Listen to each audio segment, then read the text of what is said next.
Welcome back to Sledgehammer Horror, guys. I am Ken Sledge, and let's talk horror. Now, today I am joined by the host of the YouTube channel HorrorGang, the amazing Jackson. Jackson, how you doing tonight, man? Good. I'm doing good. Really appreciate you having me on, and I'm very excited. So thank Oh you. man, no, this is super cool, man. I'm really excited to have you. But before we talk about why you're here, Jackson, I would like the people that don't know you to get to know you a little bit. Right. Like I said, you have your YouTube channel, Horror Gang. You have built an amazing community where you do live streams, reviews, discussions, guest interviews. There's so many things over at the channel. So, what gave you the influence to want to finally go, you know what? I'm going to start a YouTube channel that's horror related. I feel like that's something that's really deep in my blood. What gave you the push to finally make that happen? So growing up, I've always liked creating videos, and making like just backyard movies with my friends. So I want to say around this 2 Octobers ago, I was like, you know what? I'm just gonna do it because I've always watched Cinemassacre's Monster Madness growing Mhm. up when I was a kid. I mean, he is also a really huge influence on me along with my father. So I was like, I've always kind of wanted to do it, so I'm gonna do it. And really, what I started doing at first was movie reviews 2 Octobers ago of it was called Craptober, and it was like a cheesy, schlocky horror movie every single day of October. So that's what really started me going. That's Yeah. awesome, man. And I will tell you this, in every single episode of my first horror movie, every single one, there's a James Rolfe Easter egg. I'll tell that's all I'm gonna say. That's and you'll know, like I said, it'll click to you and you'll know what it is. But in every single episode, I have my own little Easter egg that not many people notice. I've had some people be like, hey, hold on a second. But Cinemassacre is a huge influence on me as well. I have nothing but love and appreciation for them. Me Um, too. yeah, yeah, absolutely. And I've been lucky enough to meet James a couple times. He's an amazing guy, Oh amazing wow. creator. Yeah, yeah, really cool dude, super down to earth. I've heard a lot of rumors he's a douchebag, and like that, none of my experiences with him were like that. He was always super sweet, super kind, willing to talk. So, very excited to hear some love out there for him. So, Yeah. and as you guys can tell, there's some Universal Monsters stuff right there. So, Oh yeah. you're a big fan of the Universal Monsters. Yes, I Um, am. Now, with that, obviously, and I'm not trying to, be that guy, but you're a younger man. Yes. Universal Monsters is a little before your time. And I know that we talked a brief second about the influence your father has, but does your father have a lot to do with your love of the Universal Monsters? Oh yeah. Especially because the very first horror film that he ever showed me was at a very young age was Don't say like, it yet. Don't say it oh, yet. okay. My bad. Yeah, I'm no, sorry. we'll get into that. But for now, It it's was like, a Universal monster horror film. I'll say that. Um, uh, yeah, he has always had a huge love for the genre. And that is kind of it's just passed along with me, just natural, I right. guess. Well, and without the Universal Monsters, we wouldn't have a lot of the villains that we have today. They Yeah, paved the way exactly. so that we could have a lot of the villains that we have today. But you know what? Fuck it. Let's just get right into it, man. We know what you're doing now, and we know what you got going on in the future. And if you guys haven't already, I have all of the social media links, not only for Horror Gang, but for Jackson, all down in the description. So make sure you're following him on social media. Make sure you're subbing to the YouTube channel so you can become a part of that amazing community we were talking about a little bit ago. But now, like I said, we talked about the future, we talked about right now. But now I would like to go back to the past and talk about what got you started in the horror genre, your Okay. first horror movie. And Jackson, your first horror movie was. The very first horror film that I ever saw was Bela Lugosi in Dracula from 1931. Um, how that became the first one, I'm not entirely sure. I believe my dad was just like, starting off with the classics, like, okay, and they're not too violent to show somebody Right. as a kid.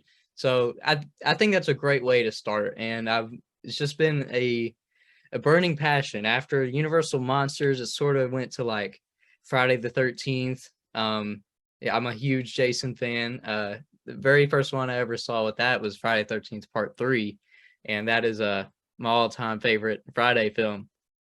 So, It's funny because growing up, that was the one I watched the most. And I still have a really soft spot in my heart for that film. Like I love Shelley. I love a lot of what yeah. happens in that film. But the older I've gotten, man, the two that I go back and forth between now, always bounce back and forth between these two is my favorite is part 6, Jason Lives, and Jason Goes to Hell. I Oh, absolutely, I know that's a hot take, but okay. I absolutely adore Jason Goes to Hell as well. And you talk about the Universal monsters, Frankenstein directly influenced Jason Lives.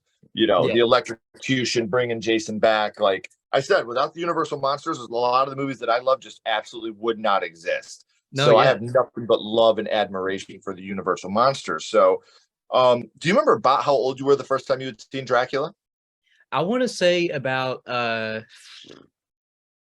like 6, 7, 8, around that range. Hmm. Um, enough to comprehend what was going on the screen and realizing like Yeah. Dracula's kind of cool, you know. So yeah, He's sexy, man. That's always been the thing about Dracula. Like he's so sexy, and like that's what I love about vampires, especially with the Dracula. Like the sex appeal of he's a villain. He's amazing villain, but he's right. also so like luscious and sexy, and makes Yeah, it hot. Like it's hard to explain without sounding super weird. But there's always this big romantic element to Dracula, no matter what yes, type of yeah, Dracula you're watching. Whether it's Bram Stoker's, you're starting off with the original Dracula. There's always that massive sex appeal around it, which I think is super amazing for such a dark villain. yeah. Um, so we know that you watched it with your dad for the first time, but do you remember which scene it was that affected you the most when you watched it? Yes, the scene that affected me the most, I was probably when Renfield first saw Dracula, and it's like the shot of Dracula on the staircase saying, "I bid you welcome," I bid you welcome. like welcoming to his castle. Like we're about to see, like there's Dracula, you know. Just kind of it sets the tone for everything, like what we're about to get into. It's just a really, really good thought out scene, and that it's such iconic. If you took a screenshot of that uh shot, it Mhm. just looks beautiful. You can hang that up on a wall. Right. And it's one of those moments where you're just, even at a young age, like it's about to go down. Yeah, Like shit is about to happen right now, right in front of me. And it's just the start of everything. And an amazing scene because it really does set the tone and set the mood for what's about to happen in the rest of the film. And Bela Lugosi is just he was just such an icon, yes, to be able to go out and just create this amazing character. And um we know what scene affected you the most, but what would you say your favorite scene from Dracula is? um mm, man, that's a hard one. uh my favorite scene, okay, so I actually, before Renfield came out on my channel, I did a live commentary of rewatching the 1931 film. So recently having it still fresh in my head, I love the scene when they discover Renfield on the ship and he's like maniacally laughing and he's like, he just looks crazy. He has these crazy eyes. It's very unsettling, but I mean, anything with Lugosi, because I mean that's one of the best performances in my opinion in horror history. It's super iconic. Yeah. Well, and not only that, but it's a moment that really has been cemented in history because we're still getting stuff with Dracula now. Like Yeah. that's the impact that this has. And usually I ask people like, would you like to see your first horror movie remade today? Now, we just at the time of filming, Renfield was just released, and I would call that a soft reboot to Dracula. Obviously, it tells more of the story of Renfield, but Yeah. were you a fan of Renfield? Yes, yeah, I really enjoyed it. I thought it was a lot of fun. Some very funny scenes. When they first announced that Nick Cage was going to be Dracula, I'm a Nick Cage fan, so I was like, "Oh, that's interesting. We'll see how that goes." And then I really enjoyed it.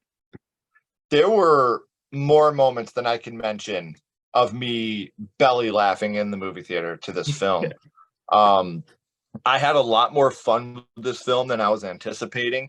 As much as I love Dracula, I've never been a huge vampire fan. Like it's just never been. It's not my Yeah, favorite subgenre of horror. So right. I That's always am cautiously optimistic when I go to see a vampire film. But the minute I heard Nick Cage, I was sold because everything Nick Cage does, especially in the horror world, Whether it was older horror, newer horror, even like the movies that are dog shit, like the Wicker Man remake. Nicolas Cage at least makes that movie watchable.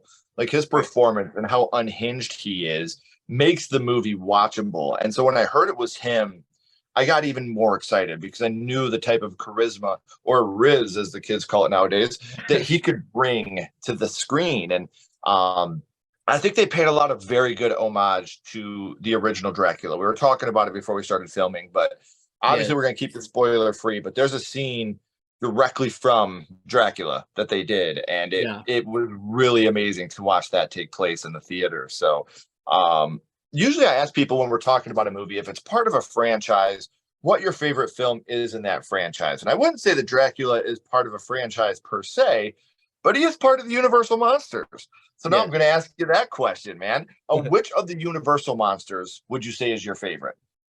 Right. So I get asked that question a lot. It's a hard question for me to answer, but I always kind of go back to The Invisible Man. I think that is a really, really good film.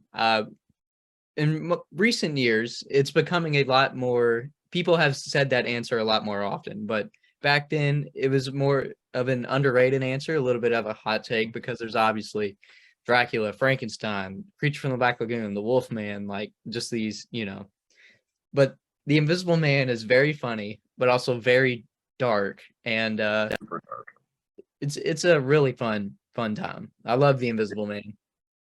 Yeah, I will always stick with the Creature, man. I love the Creature. I've always been a huge fan of the Creature.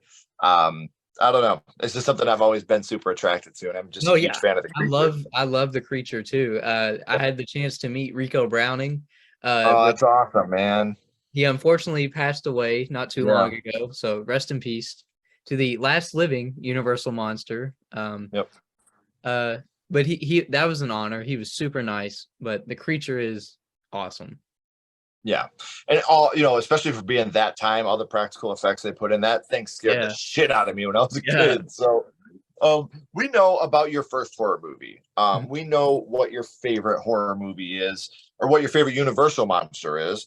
But now, here for a second, Jackson, my little buddy Ghostface is here, and he has a question for you. What's your favorite scary movie, Jackson? What is your favorite horror movie of all time? See, when it comes to stuff like this, it is so hard for me to answer, but I always just kind of lean back on a couple of answers. For example, for this right now, I'm gonna say Night of the Living Dead. I always talk about that movie on my channel. It is very inspirational to the genre itself, but also in cinema. The time when it came out too, during the civil rights movement, it was a huge thing to have a lead African American and just blow everybody away. I love Romero. I'm a Romero stan. So right now I'm gonna say Night of the Living Dead, but I love Jaws. I love Aliens. I love so much. Yeah. Oh, and I get it. Like I said, Night of the Living Dead 1968 is such an amazing film, and it really started something huge. While not being the first zombie movie, it's really what put zombies into the mainstream. Exactly, yeah. And made them. And that's what I love about it. And hot take for me, I actually like 1990s version a little better. I think Barbara is more badass in that film. I think Tony Todd does a great job representing Ben.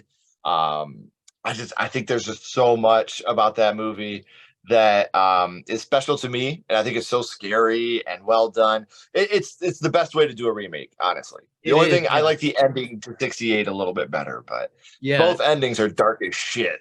The first time I saw the ending to the original film, that caught me so off guard. I couldn't believe Romero decided to do that. I don't want to spoil it if you haven't seen it, but I love dark endings. There's a lot of movies that have super dark endings that I think are fantastic. American Werewolf in London has a super dark ending. The Mist, Night of the Living Dead. Like, these movies all have super dark endings, and I think that's great. And not every movie can have a happy ending with sunshine and rainbows. It just doesn't exist. So I love when they take a risk and they take a chance and make it just a super dark ending. So, man, I've had an amazing time with you, Jackson, talking about how horror started for you and some of the things you do over at your channel. And I do want to remind everybody that all those links are down in the description. So make sure that you are following on social media as well as subscribing to the YouTube channel. Now, before I let you go, Jackson, we always end this with the same question. We're going to bounce back to Dracula. And what we're going to do is rank this film on a skull count. Now, we're not ranking it on acting, production, score, direction, nothing like that. What we're doing here, brothers, we are strictly ranking this movie on how much it affected you on your first viewing. So 0 skulls being not effective, 5 being extremely effective. You can use half and quarter skulls anywhere in the middle. Jackson, what would your ranking of Dracula be? I mean, I think it's got to be all the way up. It's got to be 5. I feel like, just because I'm a huge horror fan, and pretty much starting with Dracula is like kind of where horror, it didn't, but it's kind of where horror started. There's obviously films before that, but it coined the term horror. That the horror movie started with Dracula. Just Lugosi, everything about it. I'm a huge fan about it, so I think it's got to be 5. There are not very many movies that I think are perfect. But when it comes to how they've affected me, there's many that are 5, and that's especially the first one. Because if you didn't sit and watch Dracula with your dad that day, maybe you wouldn't be here doing what you're doing today. Exactly. And I don't remember my first comedy. I don't remember my first action flick. I don't remember my first rom-com, but I'm telling you, man, I remember House 1986. I remember that shit. I know that's where horror started for me. So, man, I do want to thank you again for coming on, spending some time and hanging out with us. Don't go anywhere, man. I got a couple more questions for you. Everybody else, if you haven't already, please make sure you like and subscribe. It really does help the channel more than you know. And follow Sledgehammer Horror on social media as well. It really makes a difference to us. So we'd love to communicate with all of you. And until next time, keep talking horror, stay what you are, and we'll see you guys soon.